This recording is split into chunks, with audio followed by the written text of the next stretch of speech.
ఆశయాలు కూడా అలాంటివే. కొన్ని సాధ్యమయ్యేవి, కొన్ని అసాధ్యమయ్యేవి. ఓటమనేది మనం అనుకున్నది సాధించే మార్గంలో వచ్చే ఓ అడ్డంకి మాత్రమే. అదే ఆ మార్గానికి చివర కాదు. దాన్ని దాటుకొని కాస్త ముందుకు వెళితే గెలుపు మన సొంతమవుతుంది.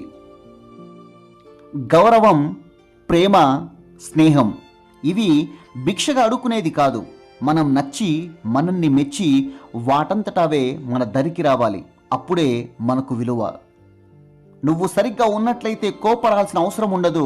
నువ్వు తప్పుగా మాట్లాడితే కోప్పడిన అర్థం ఉండదు. ప్రపంచం చాలా నీతులు చెబుతుంది, కానీ చీకటికి తెలుసు ఆ నీతులకు విలువెంతో. అలాంటి ప్రపంచం కోసం నువ్వు నమ్మిన నీతి తప్పు అనుకోకు. ఏం చేసినా వేలెత్తి చూపిస్తారు.